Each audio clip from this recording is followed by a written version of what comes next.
Why was everyone so sure she'd miss? The morning sun blazed across Fort Bragg's primary range complex, hard light reflecting off helmets and rifle scopes like fragments of broken glass. Over 200 soldiers packed the bleachers, their laughter sharp, their confidence louder than their skill. The annual marksmanship qualification had begun, but this year, General Hartwell had added something different, something crueler. An impossible shot challenge, his voice boomed from the range tower. 1,200 yards, full crosswind conditions, moving target simulation, $500 to anyone who hits center mass. Step up and prove you're real marksmen. Maya Chun sat near the back of the bleachers, silent, almost invisible. The morning wind whipped strands of hair across her face as she watched the flags, little flashes of red and white, snapping violently along the range line. She studied the rhythm, not the voices. She wasn't here to prove anything. Not yet. Around her, soldiers bragged about previous scores, comparing numbers and stories from deployments. It was the kind of male bravado that thrived in sunlight and audience noise, and she'd learned long ago that challenging it directly was pointless. Observation first, action later.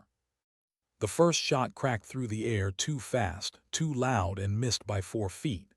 The spotter's voice came flat through the loudspeaker. Mississippi, wide left. Another shot, too high. Another low. Within minutes the air filled with failure and dust. Maya leaned forward slightly, eyes following the wind flags, nodding their shifting direction every 12 to 15 seconds. The gust pattern wasn't random. None of it ever was. But each shooter approached like the target existed in a vacuum, blind to the invisible currents twisting their bullets off course. By the 15th miss, the laughter had died. By the 30th, the silence had become uncomfortable. General Hartwell's voice carried again. His tone dipped in mockery. Come on, gentlemen, this is basic marksmanship. Or are we letting a little wind beat us today? Let's raise the prize $750 now. The bleachers murmured with fresh excitement, phones coming out to record. Maya's hand slipped into her cargo pocket, pulling out a small weathered notebook. She began to write wind speeds, mirage patterns, temperature gradients. The soldier next to her noticed, chuckling under his breath. Taking notes won't help you, ma'am. That shot's impossible. She didn't answer. She didn't need to. Some things explained themselves later.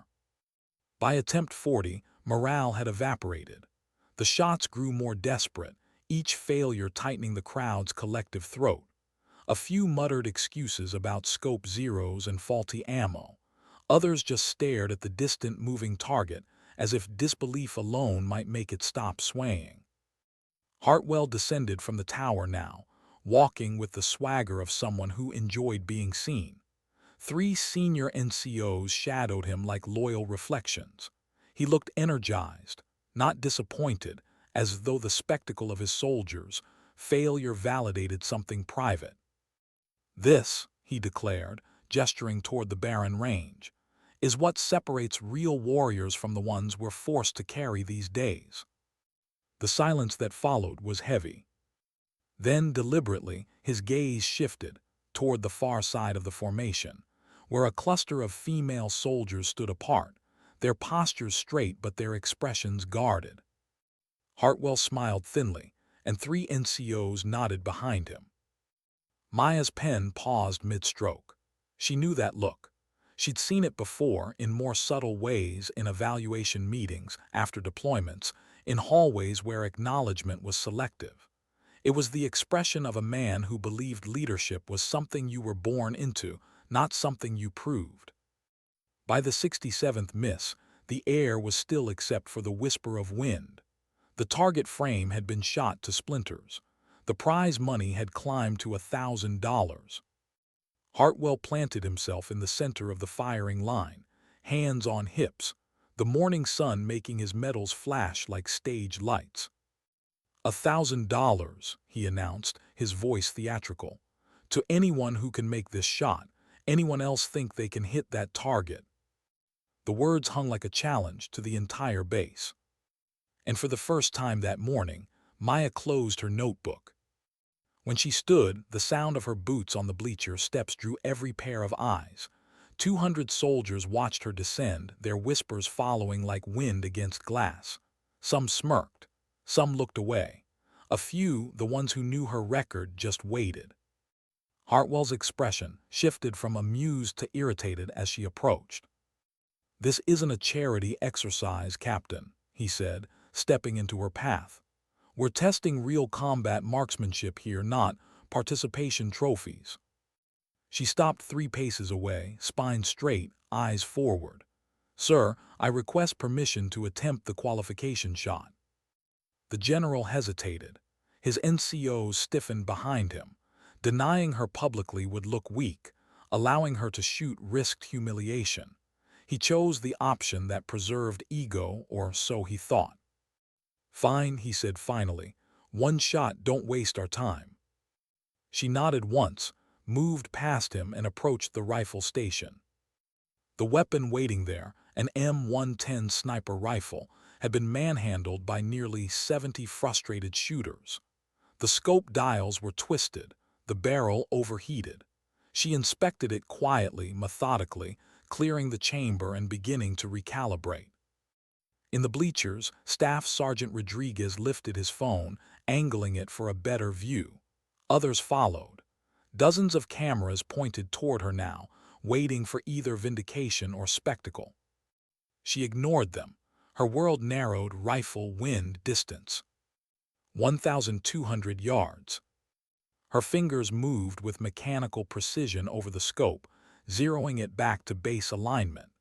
Every adjustment was a correction to someone else's impatience. Behind her, Hartwell's voice carried again, low but deliberate enough for others to hear. "This should be entertaining," he said to his NCOs. "Maybe she'll get lucky and hit the berm." They laughed softly, confident in the outcome. Maya waited. She'd been watching the wind all morning, counting its rhythm, violent gusts that peaked and died in 90-second cycles. She'd noticed something the others hadn't, a 7-second lull between gusts, a breathing window. At 83 seconds, the flags began to slow. 84, 85. She lowered herself prone, cheek pressed against the stock, eyes finding the scope. The world funneled down to a single moving target and a fatting gust. She slowed her breathing. Her heart rate dropped. The mirage shimmered across the range, making the target appear lower than it was. She corrected 6 inches up. The target moved right to left, lead by 14 inches. Compensate for residual crosswind. Temperature differential, 3 degrees. Adjust elevation 2 clicks down. Every number had a story, every correction a reason. Behind her, the general spoke again, louder now for the crowd. "Command keeps pushing diversity initiatives, but you can't train what isn't there naturally. We're supposed to pretend everyone's equal when results speak for themselves." His men chuckled again. But the words didn't reach her. They dissolved into the same background noise as the wind. At 90 seconds, she exhaled halfway. Her finger settled on the trigger, pressure building in slow increments. The flags hung still, 7 seconds of silence between gusts. And then she fired. The crack split the air, sharper, cleaner than any shot before it. For a moment, no one moved. The echo rolled downrange like thunder crossing open desert. 200 soldiers froze, eyes locked on the distant target. 1, 2, 3 seconds. Then the spotter's voice broke through the static, crisp and unmistakable. "Dead center, perfect hit. Impact confirmed center mass."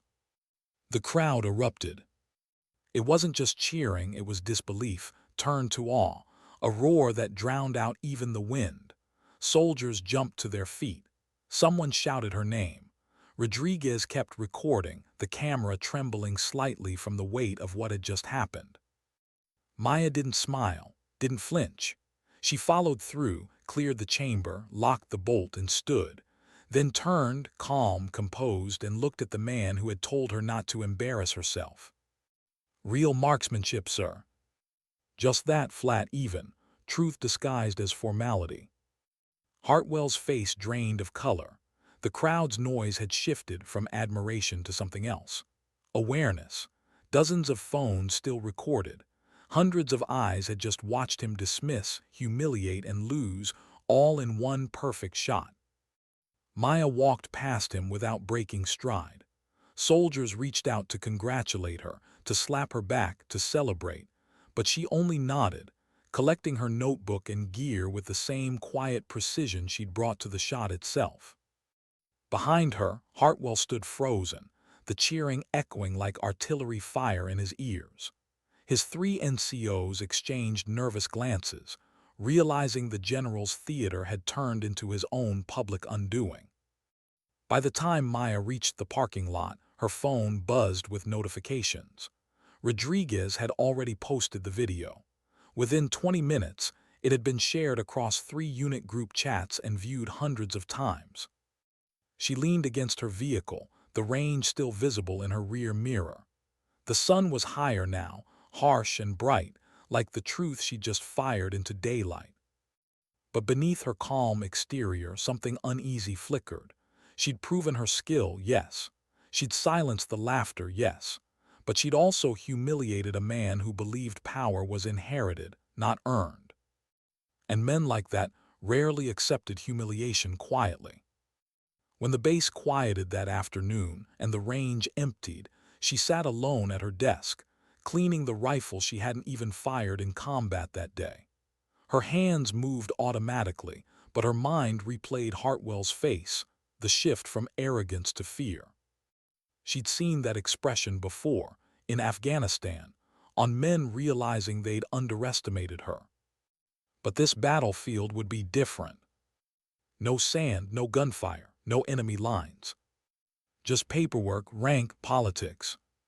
And retaliation, the kind that came dressed in proper channels and official letterhead. 2 hours later, a knock came at her door. A private stood at attention outside, a sealed envelope in his hand. Captain Chun, orders from division. She thanked him, closed the door, and unfolded the paper. Effective immediately. Reassignment to Supply Depot 3. Duties, inventory management and equipment audit. Report 600. No explanation, no justification, just the quiet efficiency of punishment disguised as policy. Maya folded the paper once, set it beside her cleaned rifle, and stared at the fading sunlight across the barracks wall. She didn't cry, didn't curse. She only whispered to herself, not a question, not a vow, just a reminder. Some shots hit farther than you aim. Outside, the wind picked up again, scattering the last echo of applause across Fort Bragg's training grounds. Tomorrow, the silence would return. But tonight, everyone on base knew her name. And the general who'd mocked her would spend the night replaying one sound over and over in his mind. The single, perfect crack of a rifle that refused to miss. What happens when truth hits harder than a bullet? The hum of fluorescent lights filled General Hartwell's office. His medals gleamed behind glass, but his reflection, the man staring back at him, looked smaller than the rank he wore. On the desk before him, a paused video glowed on his laptop screen. Maya Chun. The firing line. That single, impossible shot. And his own words caught in perfect audio. Command keeps pushing diversity initiatives, but you can't train what isn't there naturally. The playback looped over and over. Each repetition chipped another layer off the myth he'd built about himself. Outside the office door, voices passed, sharp, quiet, nervous. Soldiers had seen the video. They'd heard what he said. The footage wasn't confined to Fort Bragg anymore. It was spreading like wildfire across military networks. The general who mocked a female captain had been proven wrong publicly, undeniably, and on camera. And the Army loved two things: precision and proof. Hartwell exhaled slowly, forcing control back into his voice before calling out. "Send Captain Chun in." Maya arrived at 1600 hours, crisp uniform, hair perfectly tied back. Her composure was iron, not cold, but steady. She had 4 hours to expect this summons, 4 hours to prepare for whatever came next. When she entered, the air was thick with silent accusation. Hartwell didn't offer her a seat. He wanted the imbalance to be obvious. "That display today," he began, his tone clipped and official, "was unacceptable." She held his gaze. "Sir, you turned a controlled training exercise into a spectacle, a circus. You undermined my authority in front of 200 soldiers and turned this range into your personal stage." "With respect, sir," she said quietly, "you issued an open challenge. I followed proper protocol and requested permission before firing." Hartwell leaned forward, palms flat on the desk. "Don't play games with me, Captain. You knew exactly what you were doing." She didn't flinch. "Yes, sir, I was demonstrating that the shot was possible." The pause that followed could have frozen metal. His jaw flexed, his anger barely contained. "Consider this your reality check," he said finally. "Effective immediately, you're reassigned to Supply Depot 3, inventory duty. Report at 0600 tomorrow." He reached for a file and slid it across the desk. "You'll find your transfer paperwork inside. Perhaps this will help you understand the difference between technical skill and leadership judgment." It landed like a blow, not because of the task itself, Maya had done worse, but because of what it meant. Inventory duty was exile, a bureaucratic oubliette where capable soldiers went to be forgotten. She stood at attention, absorbing the hit in silence. "Sir," she said after a beat, "I request a formal review of this reassignment through appropriate channels." Hartwell's chair screeched as he shot up from behind the desk. "Retaliatory, Captain." His voice rose.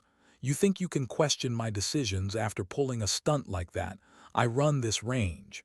My range. My rules." The office felt smaller with him standing, his face red, his posture meant to intimidate. But Maya had seen worse, real rage, real danger in real war zones. This was just ego dressed in uniform. "Understood, sir," she said evenly. "I'll report as ordered." She saluted. He didn't return it. Outside the office, Master Sergeant Mills stood like a sentry, neutral face, eyes full of everything he couldn't say aloud. He opened the door for her without looking directly at her.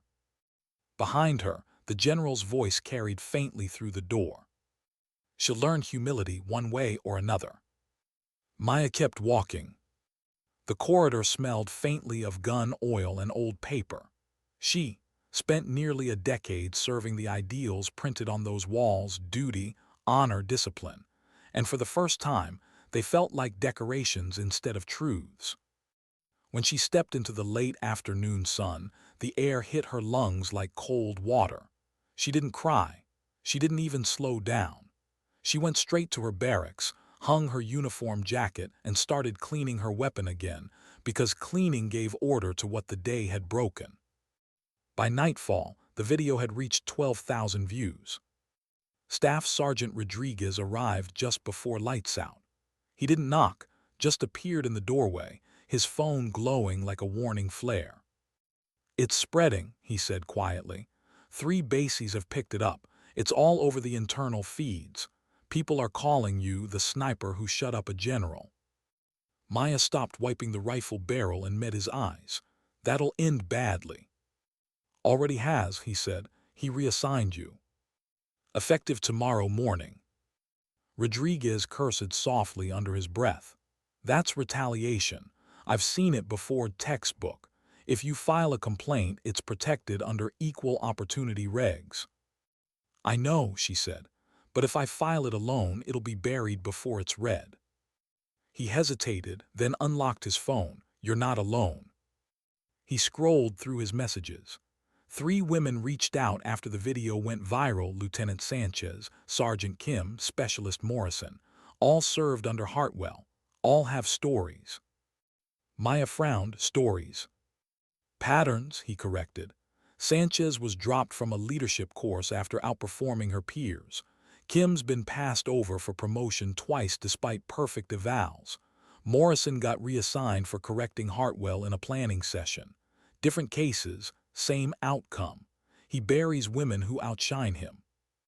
Maya's jaw tightened. The anger she'd buried under professionalism started to pulse again, not for herself, but for the familiarity of it all. The quiet way's ambition got punished when it wore the wrong face. She set the rifle down. Then we document everything. Rodriguez nodded. Already started. The next morning, the world felt smaller. Supply Depot 3 was a warehouse, a graveyard for forgotten equipment, and people the system didn't know what to do with. The air smelled of cardboard and motor oil.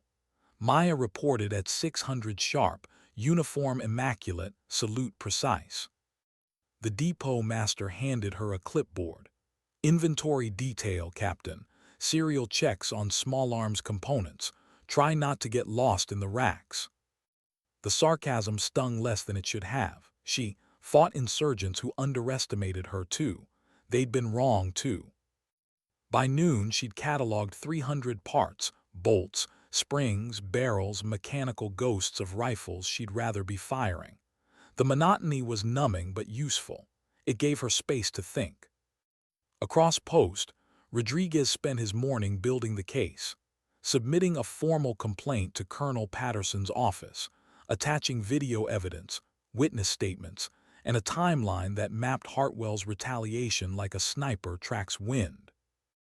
Lieutenant Sanchez gave her statement first. Her voice was flat, controlled. He said my tactics were too aggressive, that I was trying to prove something. Then he pulled me from the course. Sergeant Kim followed. He told the promotion board I had issues handling pressure. No documentation, no counseling, just his word. Specialist Morrison's story was quieter but sharper. He reassigned me after I corrected him in front of other officers, said I lacked respect for command hierarchy. Each voice added another piece to the pattern. Each testimony painted the same picture, not one bad decision, but a system bending around a single man's bias. By the end of the day, Rodriguez had 6 cases. 6 careers twisted by subtle sabotage that left no obvious fingerprints. He sent the compiled report to Colonel Patterson at 1600 hours, and within 90 minutes she responded. Preliminary review accepted, formal investigation pending. For the first time, Maya felt something shift. Not hope exactly, just possibility. That evening she sat in her barracks again, writing in the same notebook that had helped her decode the wind. But this time, she wasn't sketching gust patterns. She was outlining procedure, regulations, rights, timelines. Every bullet point meant protection. Every date meant accountability. Her phone buzzed again. Rodriguez, video at 90,000. It's hitting veteran networks now. She sighed, that's not what I wanted. I know, he texted back, but maybe it's what was needed. Outside, rain began to fall soft at first, then harder, drumming against the window. She watched it in silence, the rhythmic sound almost comforting. There was a strange parallel in it, pressure, resistance, persistence.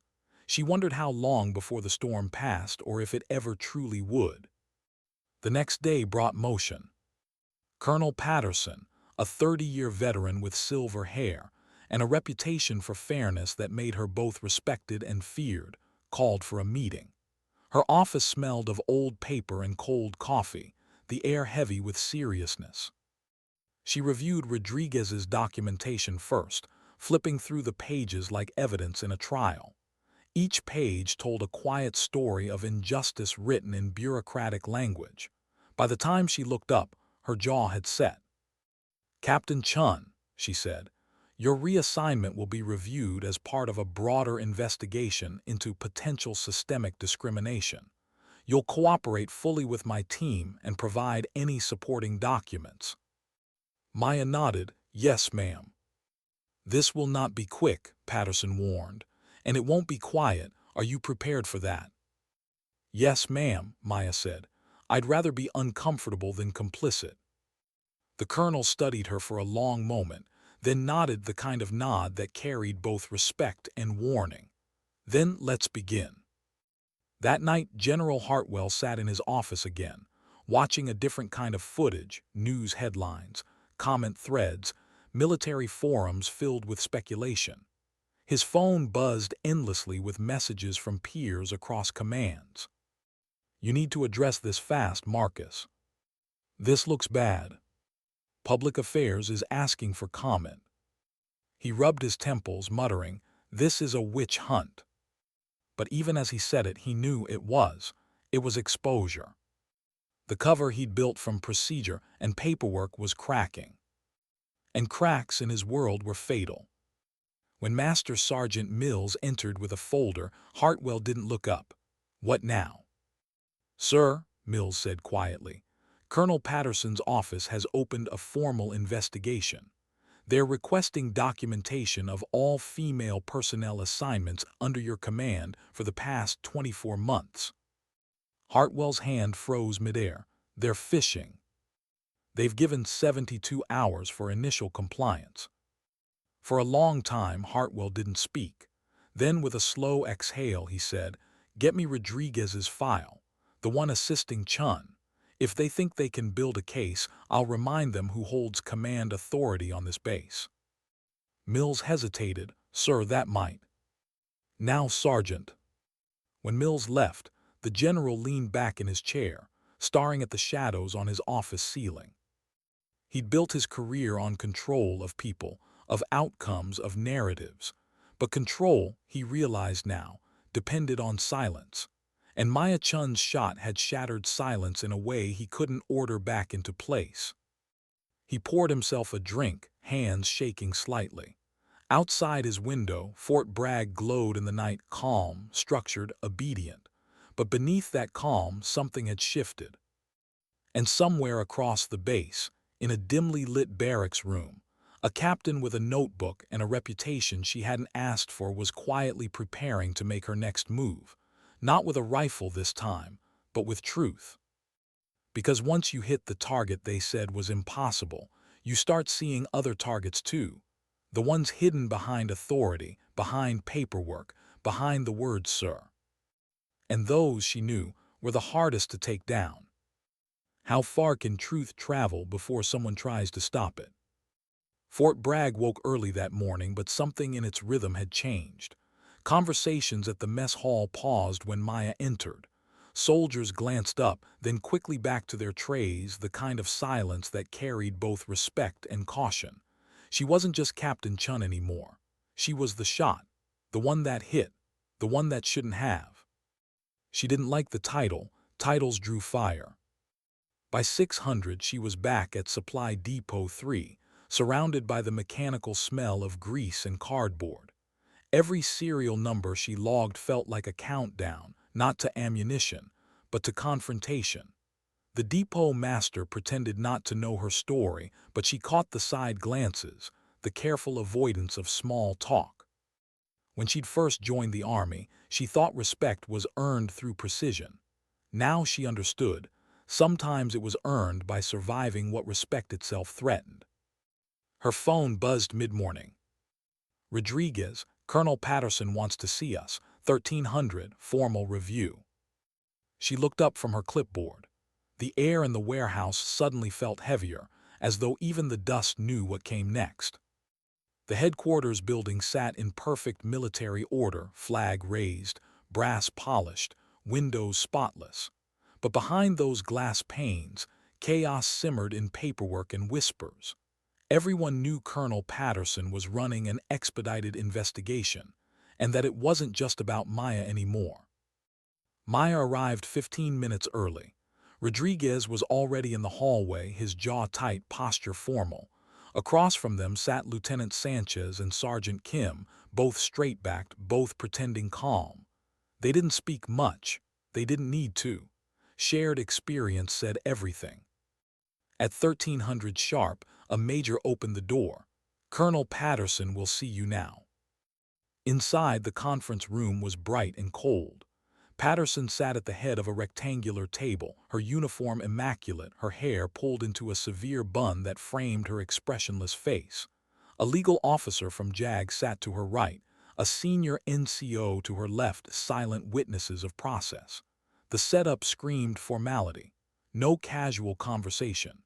No second chances. Patterson gestured toward the seats. Captain Chun, Staff Sergeant Rodriguez, Lieutenant Sanchez, Sergeant Kim, thank you for being here. Her voice was even, but her eyes, sharp, assessing, carried the weight of someone who had seen too many good soldiers punished for doing the right thing. We've reviewed your documentation, Patterson continued, and the preliminary findings indicate a pattern, not just isolated complaints, but repeated, targeted personnel actions affecting female soldiers under General Hartwell's command. She paused, letting the words hang in the air before asking, Captain Chun, before we proceed, are you still willing to testify formally, under oath, about your reassignment and the events following the marksmanship challenge? Maya's throat felt dry, but she answered without hesitation. Yes, ma'am. Good. Patterson tapped the table lightly. Understand that this process will be uncomfortable. It will put your career under scrutiny as much as his. The Army often tests those who tell the truth harder than those who hide it. Are you ready for that test? I've already started it, Maya said.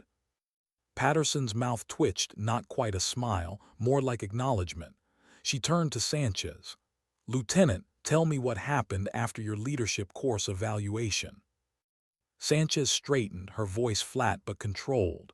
Ma'am, after 3 consecutive wins in tactical simulations, General Hartwell called me into his office. He said I was too aggressive, that I was trying to prove something. 2 days later, I was removed from the course for performance concerns. No written notice, no counseling. Any record of those concerns? None, ma'am. My file shows incomplete participation, no explanation. Patterson noted it down. Sergeant Kim. Kim's jaw tensed. Twice passed for promotion despite top marks. Each time my packet was returned with vague feedback, leadership maturity concerns. I asked for specifics, but was told I was too emotional about feedback, which became the justification itself. The JAG officer glanced up from her notes. Circular documentation, classic concealment pattern. Rodriguez added quietly, Ma'am, it's identical in all 6 cases I found. Exceptional female performance, followed by undocumented command action framed as mentorship or correction. On paper, each looks legitimate. Together, it's deliberate. Patterson looked to Maya last. Captain Chun, when you made the shot, did the general say anything prior to your request? Yes, ma'am, he said. We're testing real combat marksmanship, not providing participation trophies. Then, as I prepared the rifle, he told his NCOs that maybe she'll get lucky and hit somewhere on the berm. He also made remarks about diversity initiatives, that we can't train what isn't there naturally. The room fell silent. The JAG officer looked up. You're certain those words were his? Yes, ma'am, Maya said. There are at least 200 witnesses and multiple videos. Rodriguez pulled out his tablet. I've archived them on secured drives, copies uploaded to internal evidence servers. Patterson nodded slowly. Then this isn't speculation, it's evidence. She closed the folder in front of her, her hand resting on it like the lid of something volatile. What you've all described is not just misconduct.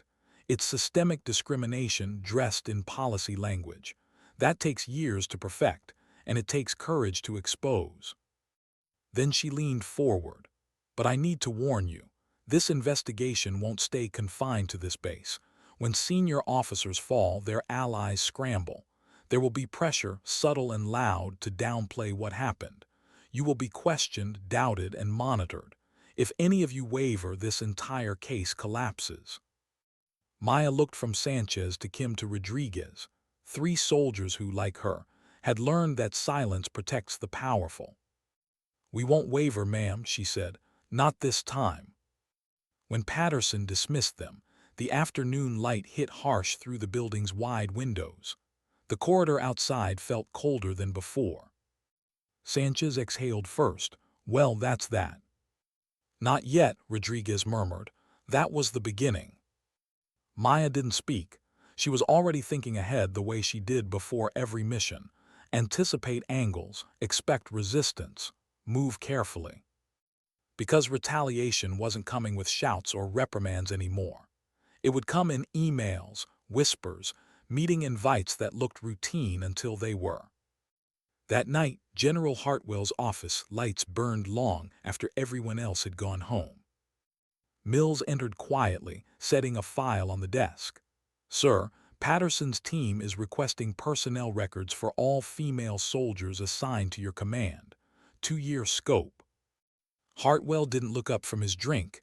"I know. She's also subpoenaed evaluation language comparisons between male and female officers." Hartwell finally looked up, eyes sharp despite exhaustion. "She's building a case on tone and phrasing now. That's desperation." Mills hesitated. "Sir, it's substantial. They have video, witness statements, documented discrepancies." "Enough!" Hartwell's voice cracked like a whip. "I've built this command over 20 years. I've shaped leaders, not hand-fed them. And now some social crusader with a sniper rifle gets to rewrite my legacy." Mills didn't answer. He couldn't. There were things even loyalty couldn't defend. Hartwell stood, packing the office like a caged animal. "We're calling a leadership meeting tomorrow. All officers 04 and above. I'll remind them what chain of command means." "Sir," Mills began carefully, "Colonel Patterson specifically. I don't care what she warned. I'm not letting this narrative define me." The general's reflection stared back from the office window. A man who'd spent his life giving orders, now trapped by his own echo. The next afternoon, the conference room was overfilled. 43 officers, senior NCOs lined the walls. The air was charged, nervous. Everyone had heard whispers of the investigation. Few knew its scope. When Hartwell entered, the room snapped to attention, but it wasn't respect anymore. It was ritual. "At ease," he said sharply. He stood at the front, posture flawless, voice booming with the authority that had once inspired confidence. Now it sounded defensive. "There are rumors circulating about this command," he began. "False allegations about discrimination, misconduct, bias. Let me make this clear. This is a coordinated attempt to undermine authority and disrupt unit cohesion." He scanned the room looking for nods. Some came reflexively, others didn't. "Captain Chun's actions," he continued, "were grandstanding. A personal stunt that embarrassed this command and handed ammunition to those who want to politicize the army. We can't allow that. We can't let our culture of accountability be hijacked by those who confuse emotion for leadership." For a few seconds, his words hung unchallenged. Then from the third row, a voice broke through. "Sir, with respect, that's not accurate." Heads turned. It was Captain Williams, a quiet officer known for precision and restraint. He stood, hands clasped behind his back. "I was there, sir. I recorded your remarks at the range. You specifically questioned whether women could match male capability. That's not being politicized, that's being documented." The temperature in the room dropped. Hartwell's jaw clenched. "Captain, you're out of line." "With respect, sir," Williams continued, "I have the recording, and I'm prepared to submit it as evidence." A murmur rippled through the crowd. 2 more officers, Lieutenant Colonel Barnes and Major Reeves, stood in silent solidarity. Barnes spoke next. "Sir, I believe this meeting itself could be seen as retaliation or intimidation of witnesses. Patterson warned against this exact scenario." Hartwell's face reddened. "You're making a serious mistake siding with soldiers who are trying to destroy my career for their own advancement." Reeves pulled out his phone, his tone measured. "Sir, I'm documenting this meeting for record. You've just said, and I quote, 'This will be remembered.' That constitutes a threat of retaliation. Chaos erupted. Some officers stood. Others exchanged uncertain glances. The air crackled with disbelief, a commander losing control in real time. Mills stepped forward, his voice low but urgent. "Sir, we need to end this now." Hartwell stared at the room, his authority fractured, his control unraveling. Then stiffly he said, "Meeting adjourned," and walked out, followed by his silent entourage. By nightfall, 3 formal complaints were filed. Captain Williams submitted his recording. Major Reeves sent his documentation to JAG. Colonel Barnes called Patterson directly, reporting witness intimidation. When Patterson listened to the audio, her face didn't move, but the muscle in her jaw did. "Get me the Inspector General," she told her aide, "tonight." That same night, Maya sat at her barracks desk, unaware of the explosion unfolding above her. She was halfway through inventory logs when her phone buzzed again. Rodriguez. Hartwell tried to rally support. It backfired. 3 officers turned on him. Patterson's calling in the IG. "This is moving fast." Maya stared at the screen. She'd expected resistance, but not collapse.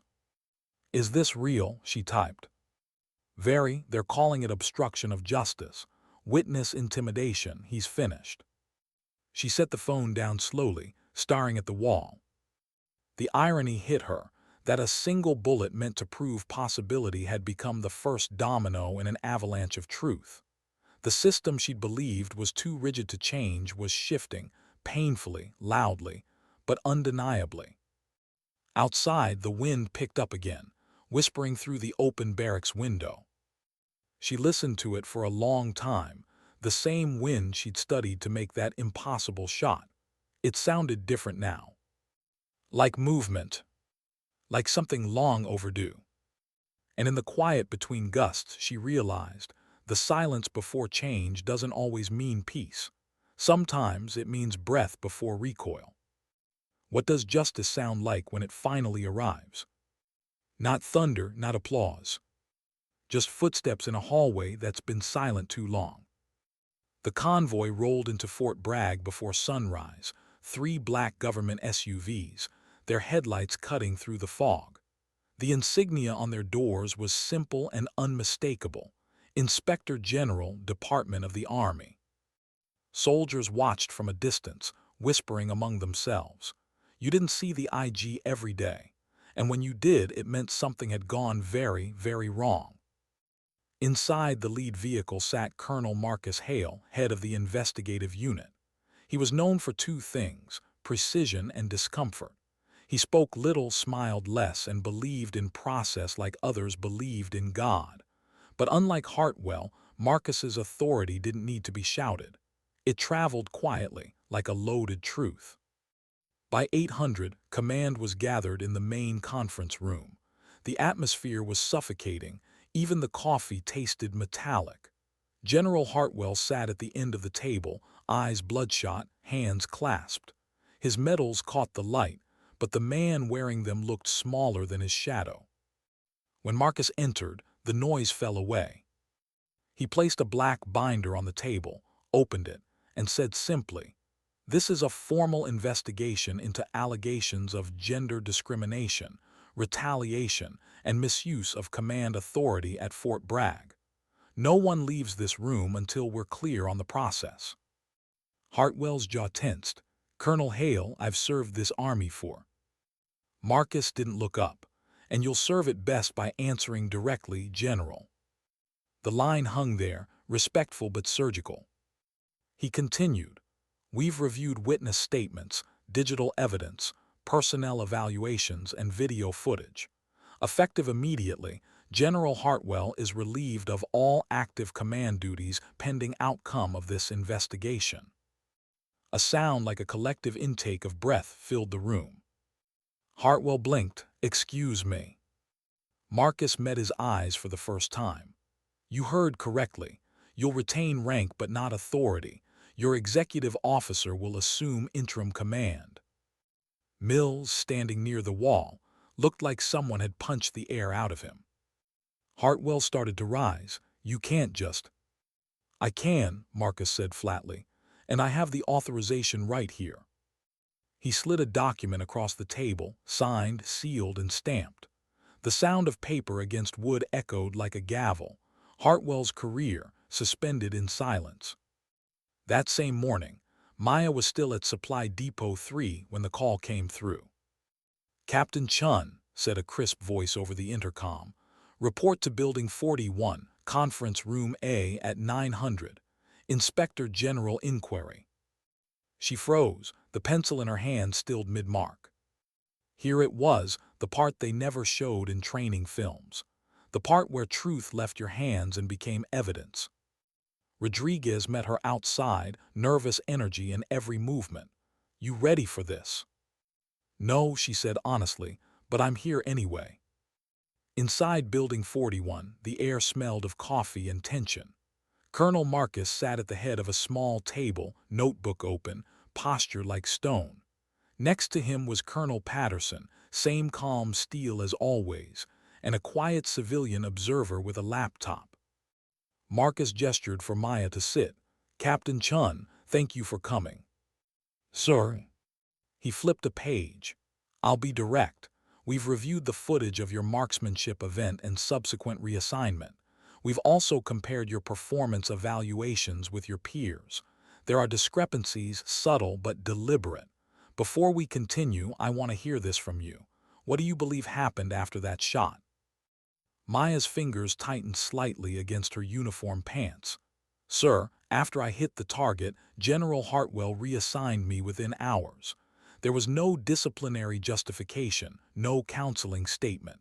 It wasn't about performance, it was about control. He was embarrassed." Marcus nodded slowly, his pen unmoving. "And why do you think your case gained this level of attention?" She hesitated. The question wasn't simple. Because it was public, it wasn't supposed to be 200 witnesses, a recording. The system couldn't hide this one, not like the others. Patterson's eyes softened barely, but enough that Maya noticed. Marcus leaned back slightly. "You understand the risks, Captain. Careers get caught in crossfire." "I understand," she said, "but I didn't pull the trigger for fame, sir. I did it because the shot was right, that's all." He studied her, the way her words carried weight without embellishment, the way her composure didn't need armor. "You've served how long?" 12 years, sir, 2 deployments." He nodded. "You've earned your steadiness." The room fell quiet again, filled only by the hum of air conditioning. Then Marcus closed his notebook. "One last question, Captain. If this investigation clears your name, but it doesn't clear the culture, would that be enough for you?" She thought about it, about every late-night debrief, every subtle comment, every ceiling that wasn't written down but still very much existed. "No, sir, because clearing one name doesn't fix the wind, it just changes who's standing in it." Marcus's expression didn't change, but something in the air did. Respect, maybe. Recognition. "Noted," he said finally. "You're dismissed." Outside, Rodriguez waited in the hallway. "How'd it go?" "They're not asking about the shot anymore," she said quietly. "They're asking about what built the target." He frowned, meaning this isn't about him anymore. It's about everything that made him possible. Over the next 48 hours, the base shifted from order to scrutiny. Investigators interviewed dozens of officers. Some spoke cautiously. Some broke open like pressure valves. A few tried to protect Hartwell, but every defense sounded thinner under evidence. The tone of the base changed. Laughter became whispers. Confidence turned to calculation. Even the sound of marching drills seemed off, too stiff, too rehearsed, like the rhythm itself had lost certainty. And then, late on the third day, Hartwell was escorted out of headquarters. No handcuffs, no shouting, just a quiet walk through the corridor he used to command. Soldiers looked up from their desks as he passed, some respectfully, others not. His eyes stayed forward. Pride refused to bow, even when stripped bare. He didn't look at Maya when he passed her outside the building. She didn't speak either. They just shared one silent acknowledgement, not of victory or defeat, but of inevitability. The truth had been fired, and both of them were living in its trajectory now. That night, Maya sat alone on the outdoor bench near the training fields. The sky above was empty, stars hidden behind low clouds. The same range that had once echoed with laughter now stood ghostly quiet. She could still see the line of shooters in her mind, the arrogance, the doubt, the noise. And then her shot, the silence that followed. How something so small, one pull of a trigger, had become a storm big enough to move commands. Rodriguez found her there, hands in his pockets, expression half tired, half proud. "You did it," he said. "No," she said softly. "We did something, but it's not done." He sat beside her. "Patterson told me the case, going to Washington. They're opening an inquiry into how gender bias in officer evaluations gets buried. They'll probably use Hartwell's case as precedent." Maya gave a small, exhausted laugh. "Precedent. Funny how progress always needs paperwork." Rodriguez smiled faintly. "Change always comes slow, like wind, invisible till it hits something." She looked at him, then back toward the range.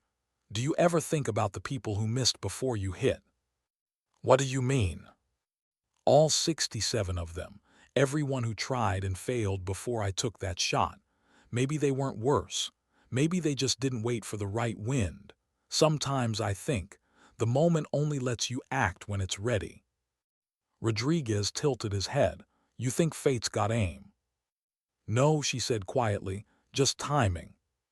3 weeks later, the official report landed. Findings: General Marcus Hartwell, guilty of discriminatory conduct, retaliation and misuse of authority. Recommended action: removal from command, formal reprimand, review for early retirement.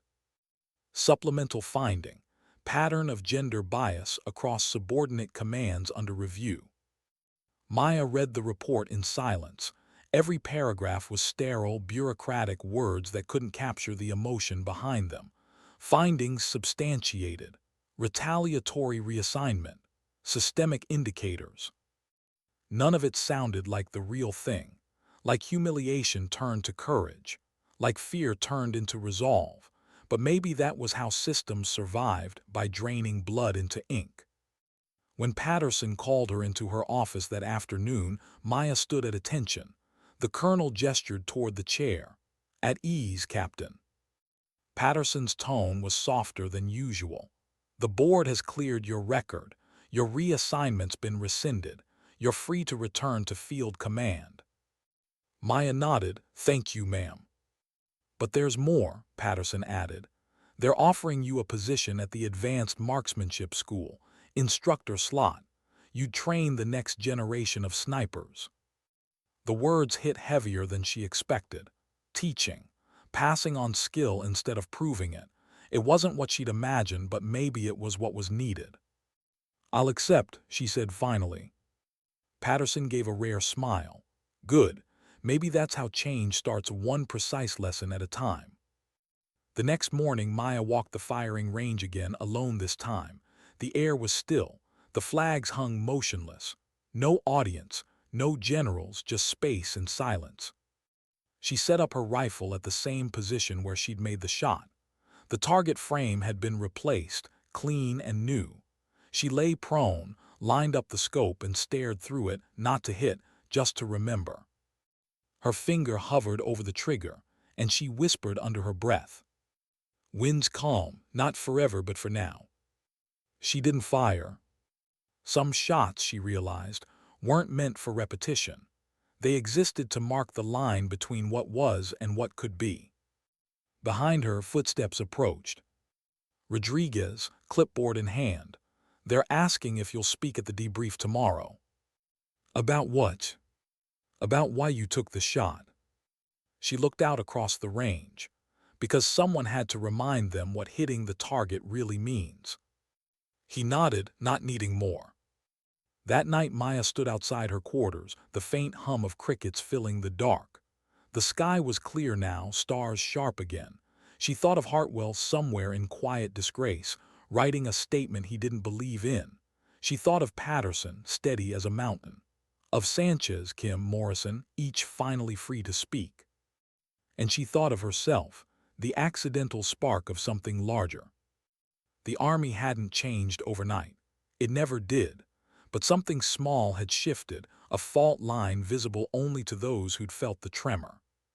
Maya closed her notebook, the one filled with wind notes, the one that started it all, and tucked it into her duffel. She whispered softly, "Sometimes the cleanest shots aren't the ones that kill. They're the ones that break silence." The wind answered back, gentle, approving. And somewhere in the darkness, truth exhaled. Why do we teach the very thing that almost broke us? Fort Benning smelled the same as every training post she'd ever known: burnt powder, dust, and something older than the army itself. Pride mixed with exhaustion. Captain Maya Chun stepped off the transport bus, duffel slung across her shoulder, orders tucked in her breast pocket. New base, new mission. Different field, same ghosts. The advanced marksmanship school stretched wide under the Georgia sun, a mosaic of firing lanes and watchtowers. Flags flapped weakly against the morning wind. Cadets, young, loud, overconfident, jogged across the yard in uneven formations, their laughter echoing over the range. The sound should have comforted her. Instead, it felt distant. At 600 sharp, she checked in. "Captain Chun, reporting for duty, ma'am," she said to the senior instructor behind the desk. The woman looked up, dark skin, lined face, steady eyes. "Colonel Elise Turner," she said, extending her hand. "Welcome to the grinder." They shook hands. Turner's grip was firm, her smile brief but genuine. "We've been expecting you." Word travels fast when someone fires a round heard across the army. Maya gave a polite half-smile. "I didn't fire it for the sound." "Good," Turner said. "Then you'll fit in fine. Here, we aim for what matters." Her first class assembled that Monday morning, 12 soldiers, men and women, ages ranging from 19 to 27. Half wore cocky grins. The other half tried to hide their nerves. Maya stood at the front of the range, hands behind her back. Her uniform was immaculate, but her voice was soft, so quiet the wind had to pause to hear it. "Sniping," she said, "isn't about pulling a trigger. It's about patience, perception, and consequences. Every bullet has weight. If you can't feel it, you shouldn't fire it." A few of the trainees exchanged glances. One, a tall private with a smirk too practiced to be earned, raised his hand. "Ma'am, is this the same patience that took down General Hartwell?" The laughter that followed was awkward, unsure of its boundaries. Maya looked at him evenly. That was precision, not patience. But if you're looking for gossip, this isn't the range for it. Silence, the smirk faded. Lesson 1 delivered. She continued. "You'll learn wind, distance, elevation, mirage, and fatigue. But none of that matters if you can't manage ego.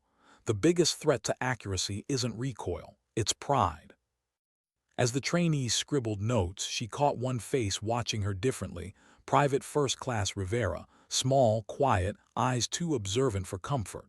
Not admiration, not skepticism, something in between. Recognition. After class, Rivera lingered as the others packed up. "Something on your mind, Private?" Maya asked. Rivera hesitated. "Ma'am, I read about what happened at Bragg, the investigation, the shot." She lowered her voice. "They said you broke a general." Maya sighed softly.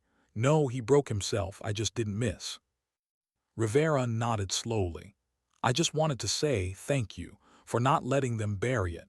Some of us needed to see that someone could still win fair." Maya looked at her, young, eager, still believing that fairness was a rule instead of a rebellion. "It wasn't a win," she said quietly. "It was a cost."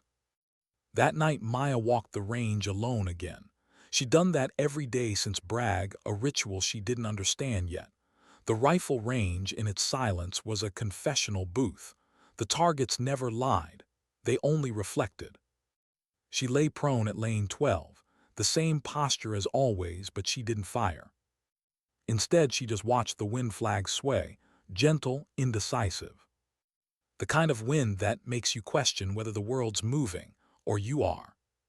She thought about what Patterson had said before she left. Teaching isn't retirement, Captain, it's recruitment of minds. Maybe that was true, but sometimes she wondered if the next generation wanted minds trained or just validated. Weeks passed, classes rotated, skills sharpened. Maya's methods were different from the other instructors. She didn't bark commands. She didn't reward bravado. She demanded silence before every shot, a ritual of breathing, awareness, humility. The students didn't understand at first. Then slowly they began to. Her sessions ran longer, quieter, heavier. The sound of a rifle firing under her watch felt sacred, not mechanical. Colonel Turner watched from a distance, arms folded, expression unreadable. When Maya finished one morning, Turner approached. "You run your class like a sermon," she said. "Do I?" "Yes," Turner said, smiling faintly. "But it works. Their accuracy's improving, their discipline too." Maya nodded. "They don't need to just hit the target, they need to understand why." Turner studied her a moment longer. "You ever forgive the system?" Maya paused. "No, but I stopped expecting it to apologize." Turner chuckled softly. "That's as close to peace as we get." 2 months later, graduation week arrived. 12 trainees became certified marksmen. They stood in formation, crisp uniforms, faces still carrying traces of youthful arrogance, sanded down now into respect. Colonel Turner delivered the opening remarks. "The rifle doesn't lie," she said, "and neither does integrity. Remember that both must be maintained." Then she gestured toward Maya. "Captain Chun will say a few words." The crowd quieted. Maya stepped to the microphone. Her voice came steady, reflective, the kind that didn't rise but resonated. "Every shot you take will tell a story," she began. "Some will end in victory, some in regret. But the story isn't the bullet, it's the choice before you fire." She scanned their faces, young soldiers, eager to prove themselves. "You'll hear people tell you the battlefield is where you find courage. They're wrong. The battlefield only reveals it. You find courage here in patience, in restraint, in silence." Then, after a pause, "And if the day comes when someone questions your place here, remember, your proof isn't your gender, your name, or your reputation. It's your result. Let that speak. Let that be louder than any voice trying to quiet you." When she stepped back, the silence was deep, real. Even the wind held still for her last line. After the ceremony, Rivera approached, diploma in hand. "Ma'am," she said softly, "I got orders for deployment. They said maybe I'll end up where you used to serve."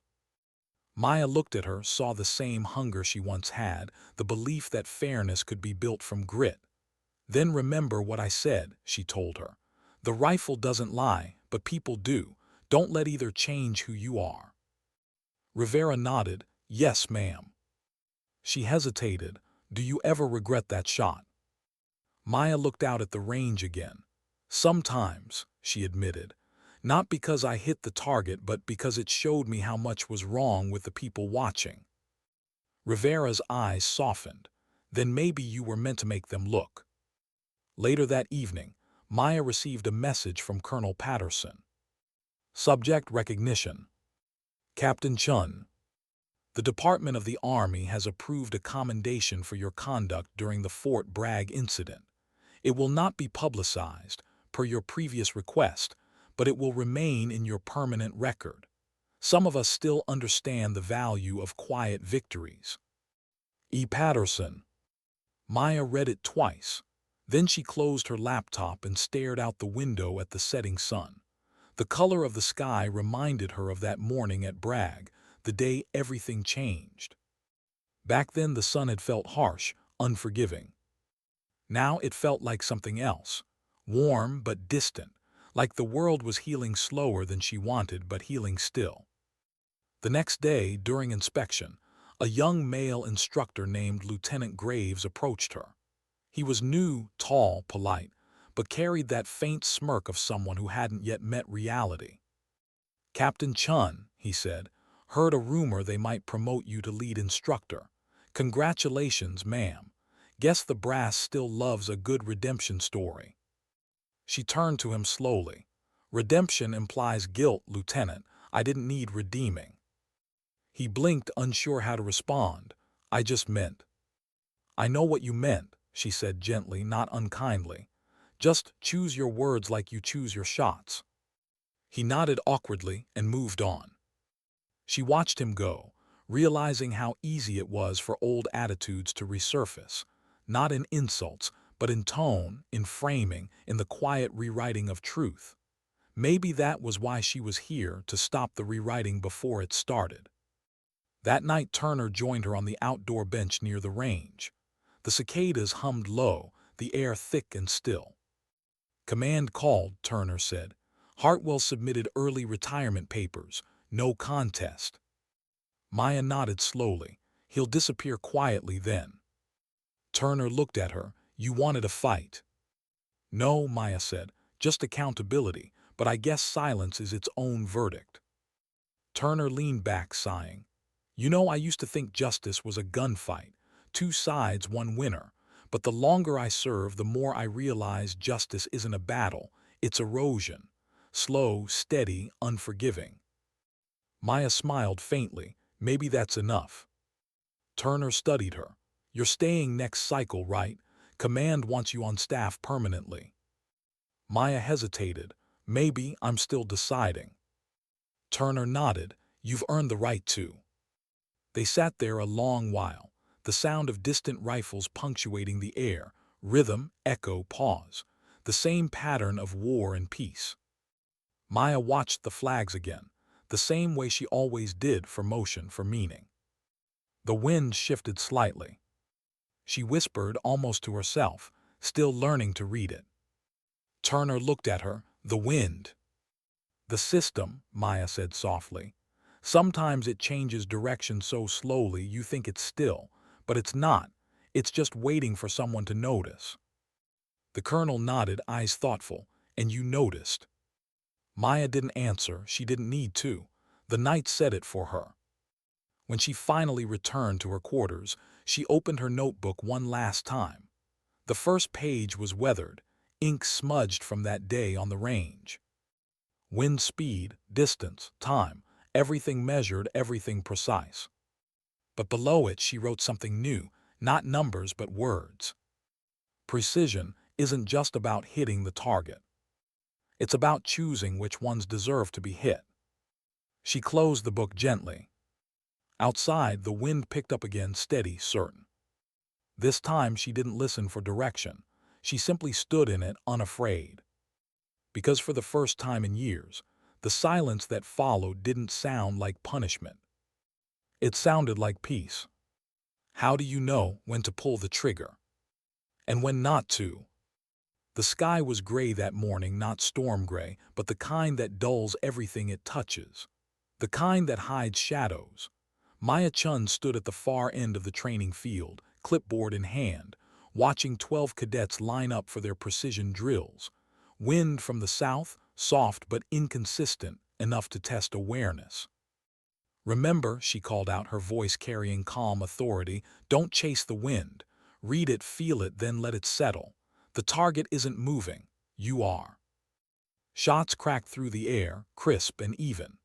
Dust lifted, flags fluttered, and somewhere in the background, she heard her younger self, that same voice that once whispered, "You don't belong here." Only now it came from someone else.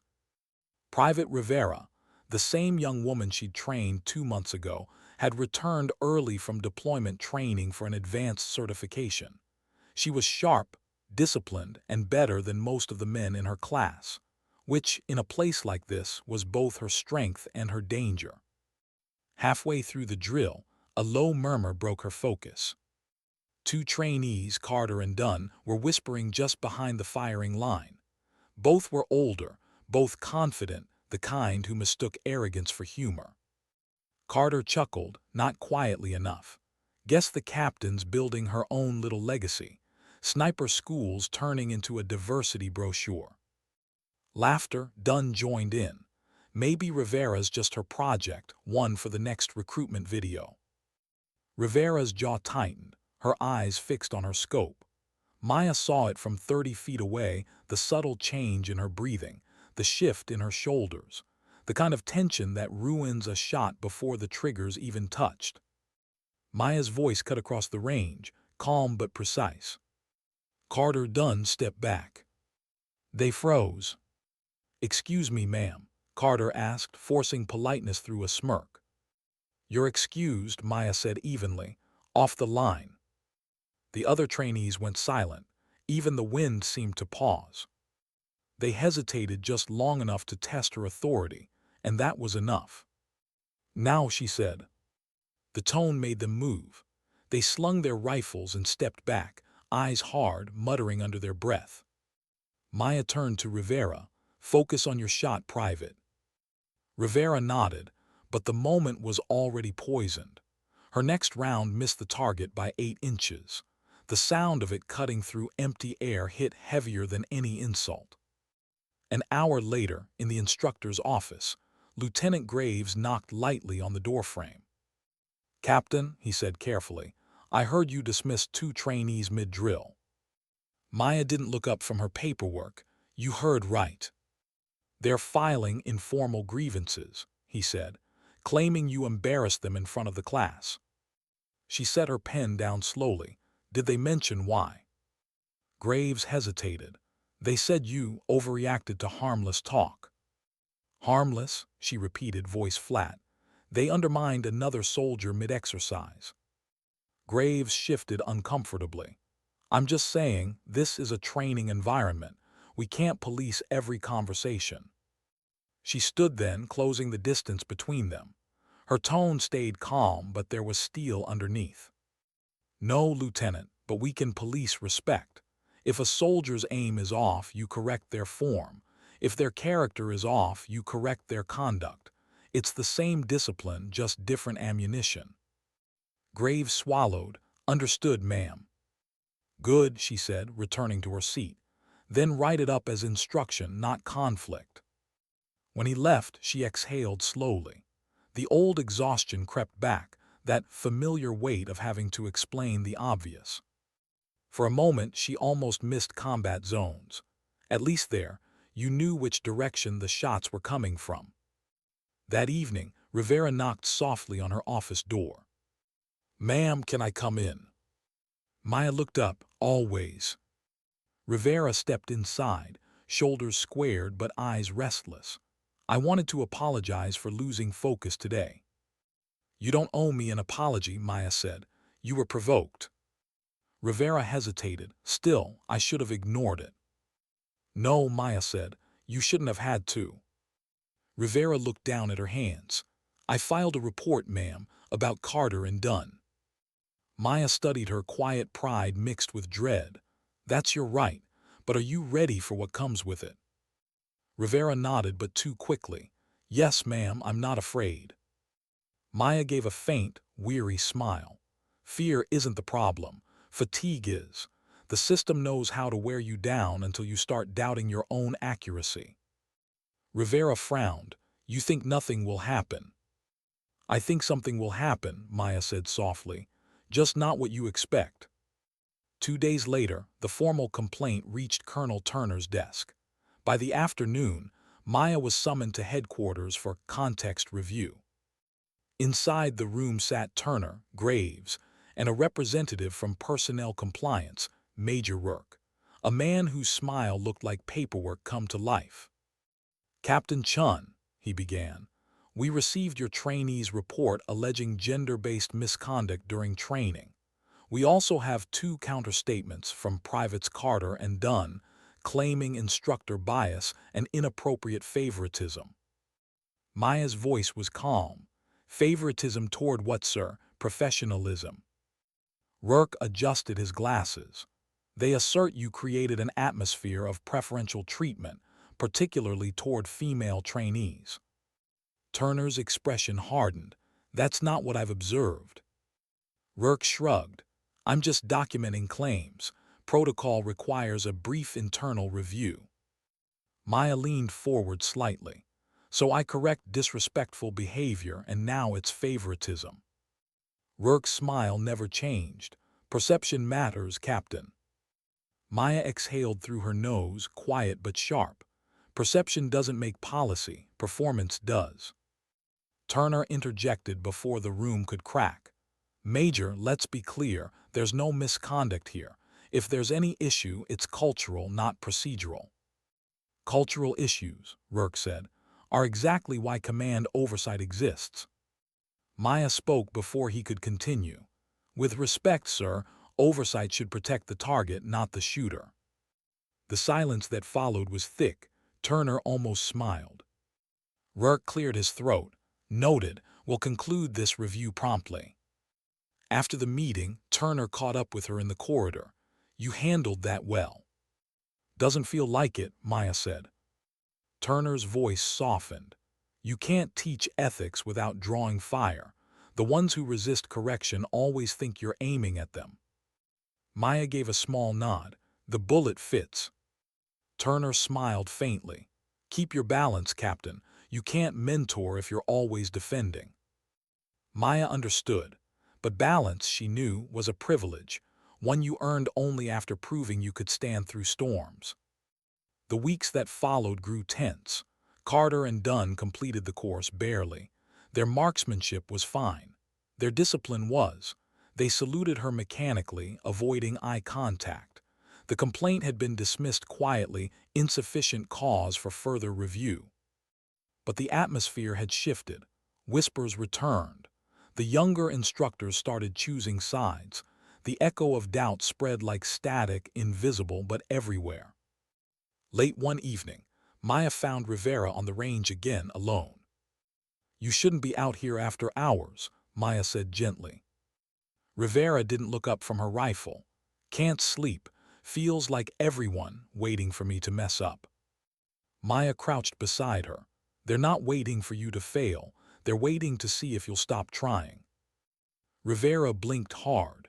It's not just them, ma'am. It's the silence after, like everyone saw what happened but no one wants to talk about it. Maya nodded slowly. That's how the system protects itself, not by shouting you down but by quieting everything around you. Rivera swallowed. Then how do you live with that? You don't, Maya said softly. You fight small, you stay steady. You teach right even when it costs you comfort. Rivera turned toward her, eyes bright with something between fear and admiration. You really believe it's worth it? Maya looked down the scope of Rivera's rifle, then at the target, barely visible through the dusk. I used to believe hitting the target was enough, she said. Now I know it's not. The shot's only worth it if it changes something after the echo fades. That night, alone in her quarters, Maya couldn't sleep either. She sat by the window, moonlight washing over the desk.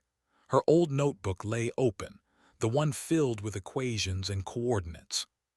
She flipped to a blank page and wrote, "It doesn't end when the bullet lands. It ends when someone listens." She stared at the words for a long time, then added another line beneath it. Maybe silence isn't peace. Maybe it's just reload. A week later, Rivera graduated top of her class. Colonel Turner handed her the certificate herself. Exceptional work, she said. You've got field precision and something rarer, moral aim. When the applause died down, Rivera turned to Maya and saluted. Ma'am, she said quietly, I hit the target today. Thought you'd want to know. Maya returned the salute, pride flickering like a suppressed smile. Good, she said. Now keep them honest. Rivera nodded, always. As the cadets dispersed, Turner leaned toward Maya. Looks like you're training more than snipers. Maya watched Rivera walk away. That's the point. That evening, Maya stood at the edge of the range again, her usual place. The air was calm. The sunset painted the horizon in muted gold. It had been over a year since that first shot at Bragg. She thought back then that one bullet could change everything. Now she knew better. Change didn't come from the shot, it came from what you built afterward. She raised her scope one last time, not to fire but to see. Downrange, a flag fluttered, faint, steady. She smiled. There was still wind, still resistance, still movement. And for once, that didn't scare her. It reminded her that she wasn't alone anymore, not the only one aiming true in a world that kept moving the target. Sometimes, she realized, you don't lead by firing first. You lead by teaching others where to aim. Why do they always send you back to the place that broke you? The chopper blades cut through dawn like a saw through memory. Wind whipped across Maya's face as Fort Benning shrank beneath her. She sat near the open door, helmet tight, expression unreadable. Below her, endless green, fog-covered valleys, the distant glint of morning rivers.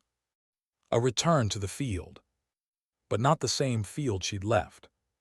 After 2 years as an instructor, command had reassigned her temporary duty, overseas training liaison for an Allied Special Operations Unit.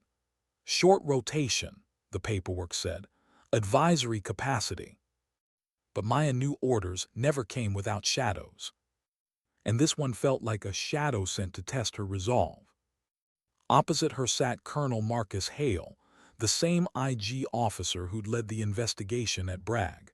His eyes were the same, sharp, analytical, quietly compassionate beneath layers of discipline.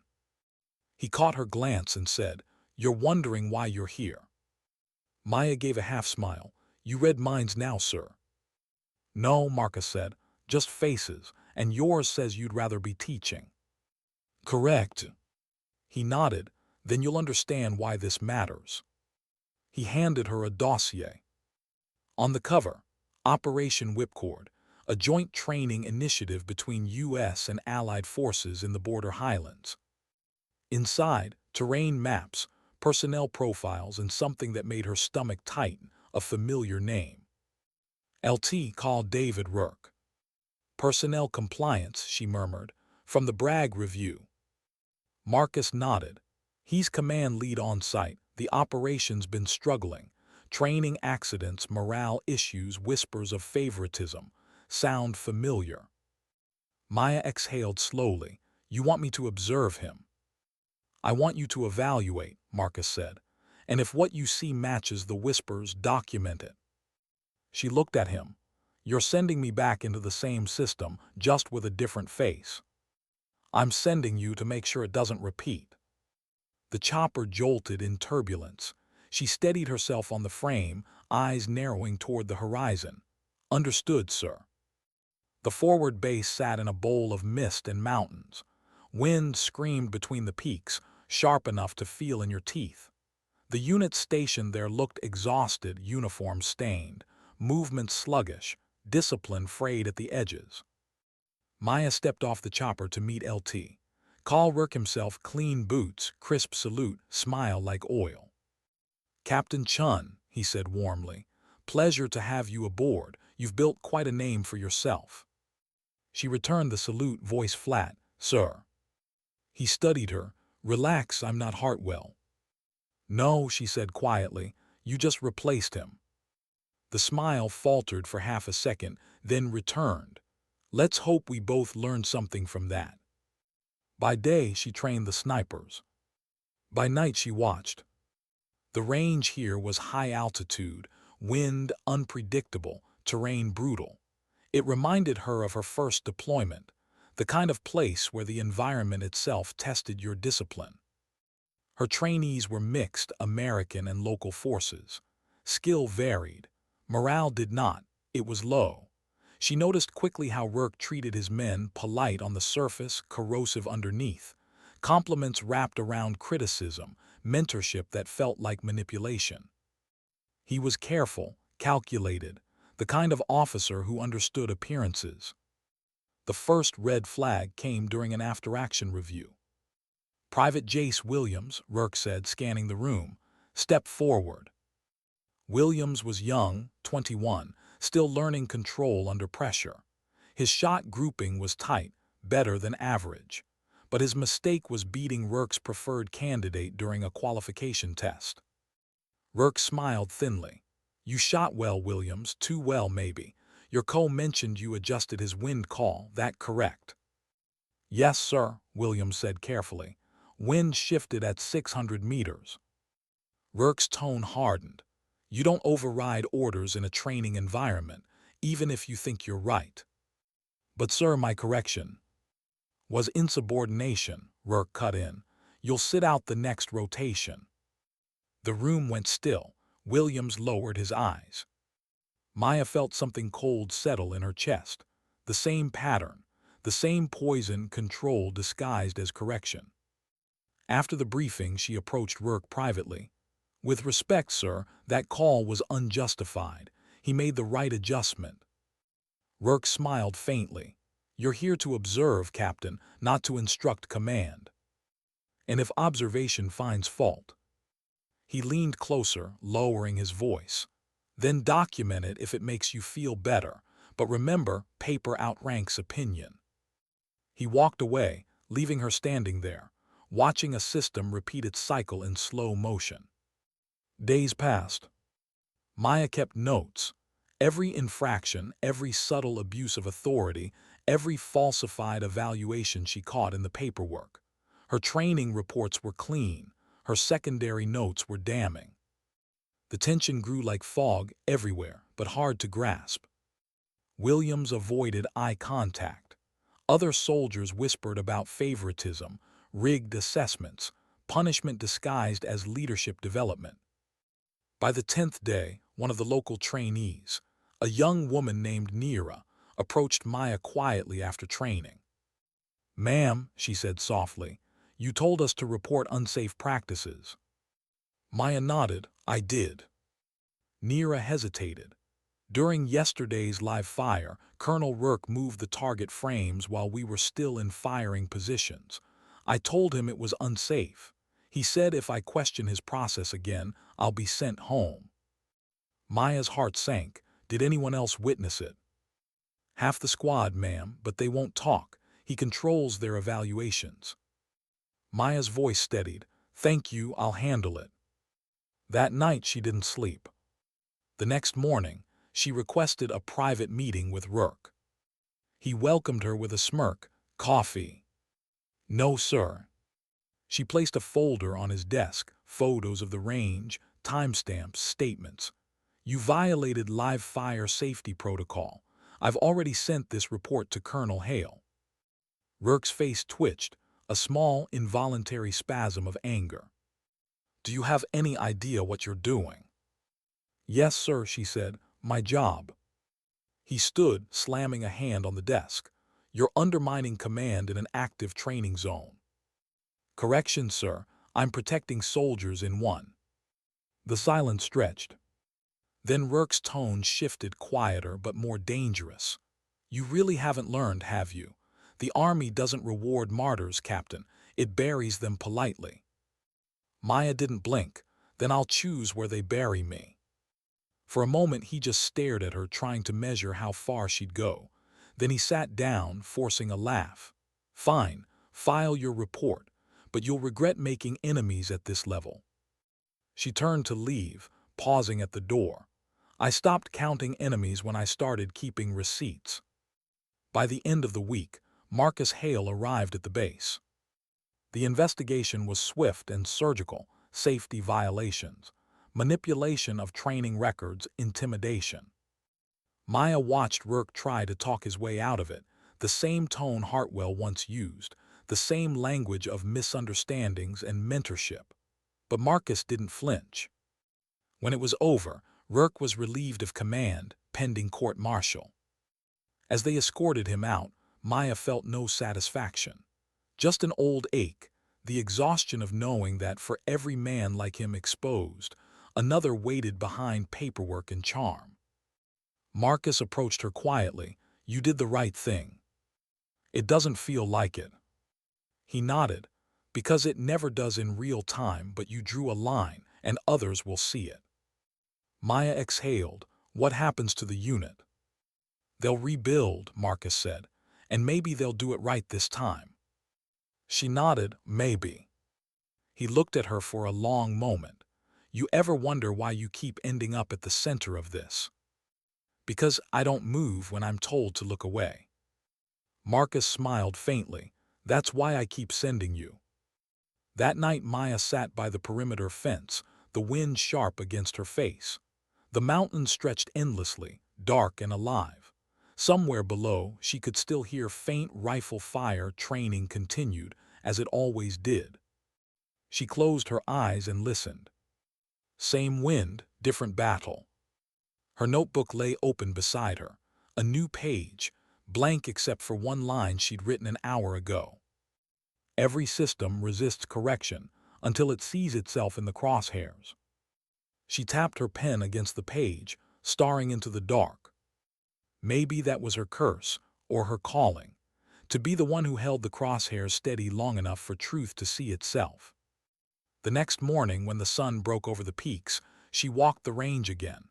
The air was cold, thin, and beautiful in its honesty. Neera and the others were already setting up targets. When they saw her, they straightened instinctively. "Morning, Captain," Neera said.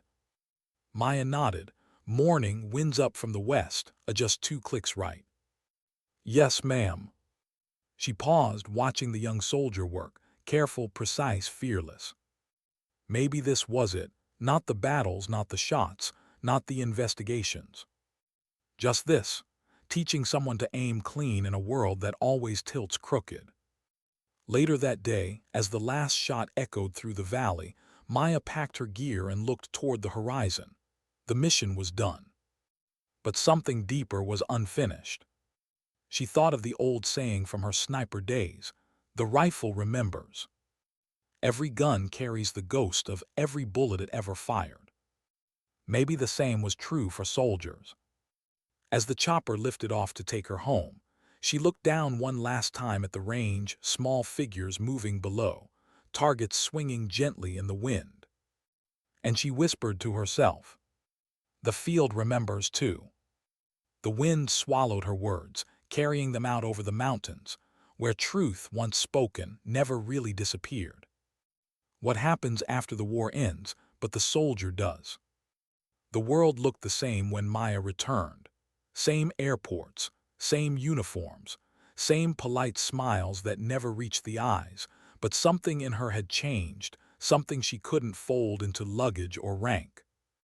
She walked off the plane with nothing but her duffel, her orders, and a notebook full of notes no one had asked her to take. Back to Fort Benning, back to the range, back to the same wind. But the silence felt heavier now, not hostile, just aware. Like the base itself remembered what she'd done. The way soldiers stopped talking when she passed wasn't disrespect anymore. It was acknowledgement. Quiet respect for someone who'd walked through fire and hadn't burned, just hardened. Colonel Turner met her at the airfield. No salute, no ceremony, just a nod. "Welcome home, Captain." Maya returned the nod. "Home, that's one word for it." Turner smiled faintly. "Word from command, Rourke's been stripped of his billet. Board found evidence of manipulation and misconduct. He'll retire quietly." Maya said nothing, quietly, the same word again. Turner studied her face. "You don't look relieved." "I am," Maya said, "just tired of seeing justice come in whispers." They began walking toward the main building. The sound of boots against pavement filled the pause between them. Turner spoke again, softer this time. "You know, most soldiers fight enemies they can see. You keep fighting the invisible ones." Maya smiled faintly. "They're the ones that last longer." That night she walked to the range alone again.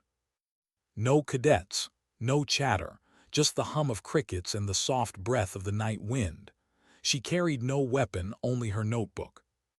At lane 12, she knelt down where it had all begun. Same earth, same shooting mat, same ghosts. The range lights cast long shadows. She traced the dirt with her gloved hand, remembering every stage of her fight, the laughter at Bragg, the impossible shot, the reassignment, the investigation, the return. Each one a bullet in a war that never officially started. Somewhere along the way, she'd stopped asking for fairness. She started asking for truth. Her phone buzzed in her pocket. She didn't need to check the name. It was Rodriguez. "You back on post?" "Yeah." "Heard they're nomming a range after you." "Tell them not to."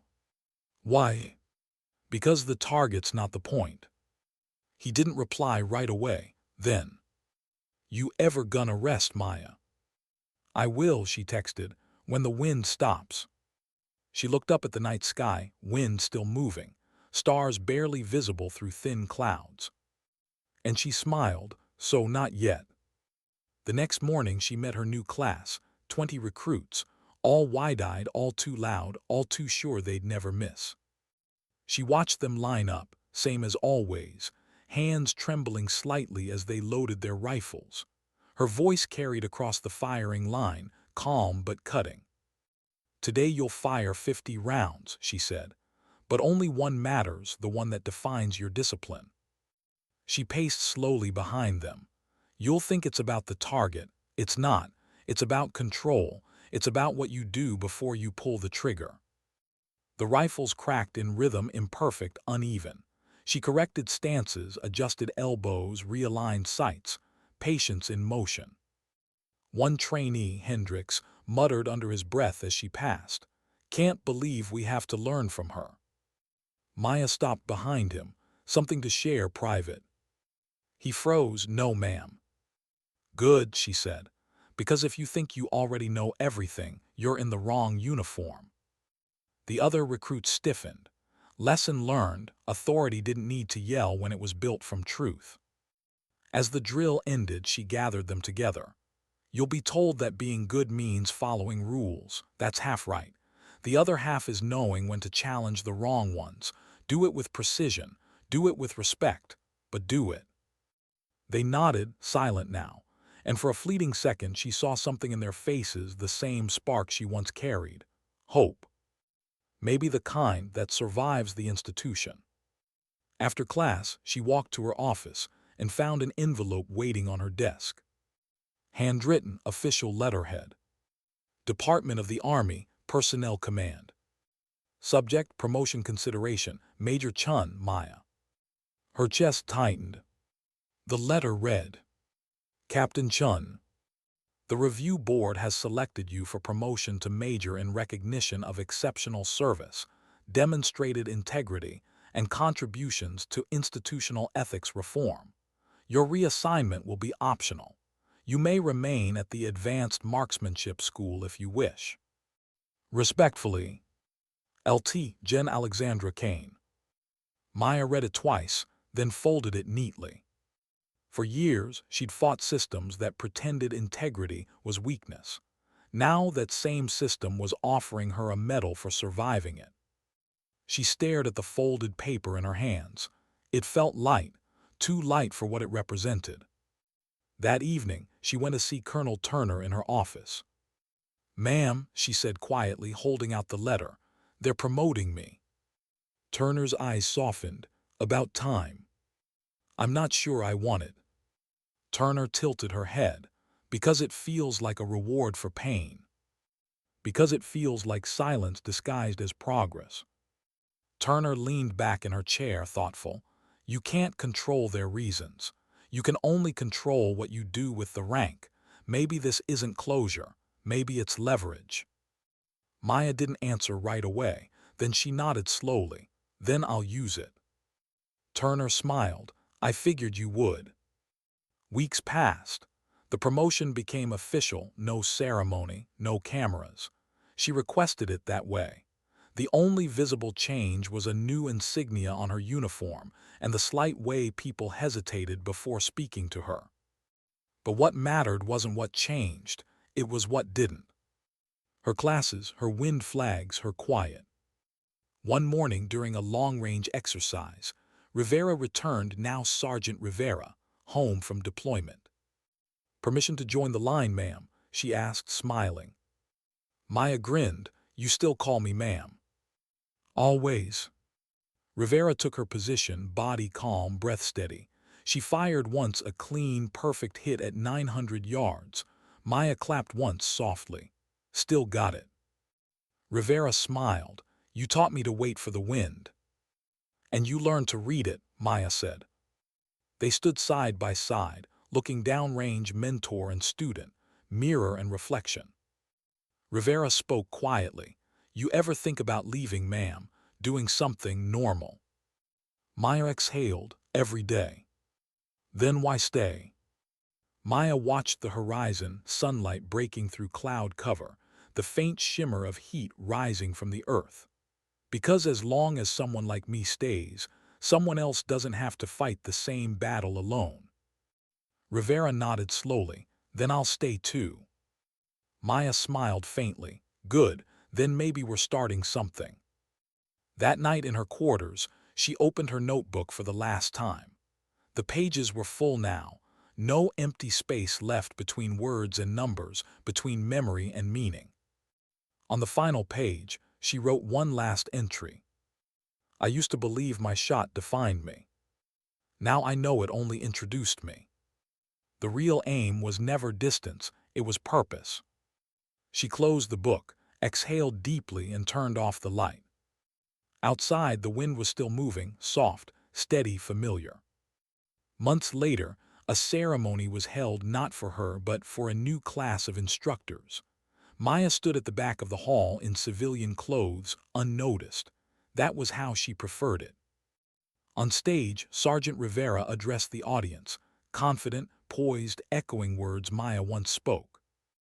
Every bullet tells a story, Rivera said, and every soldier must decide what story they want to tell. The crowd applauded. Maya felt something she hadn't in years, relief, real, quiet relief. Turner noticed her at the back, smiling. She didn't wave, didn't call attention, just nodded, one professional to another, knowing exactly what the gesture meant. It was over, not the fight that would never end but her part in it. She'd done what she came to do. As the hall emptied, Maya stepped outside into the late afternoon sun. She walked toward the edge of the range one final time. The wind lifted her hair slightly, the same way it always had. She sat on the bench overlooking the distance, where the targets stood like old ghosts waiting for her to fire again. But she didn't bring her rifle. She didn't need to. She just sat there, watching the flags shift, hearing the faint sound of training far off. New voices now.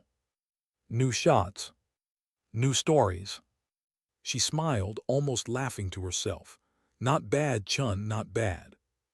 Her phone buzzed once, a message from Patterson. Sometimes dignity doesn't speak, it simply acts. She read it twice, let the words settle, then tucked the phone away. She leaned back, eyes closed, wind brushing her face, soft and endless. And when she opened them again, the sun had dipped below the trees, painting the sky in amber and gold. The color of endings, the color of peace hard won. Maya whispered to the horizon, not for anyone to hear, just for the wind to carry. Sometimes the shot isn't about hitting anything. It's about proving you can still aim true, even after everything tried to make you stop. She stood slowly, brushed the dust from her uniform and began to walk away.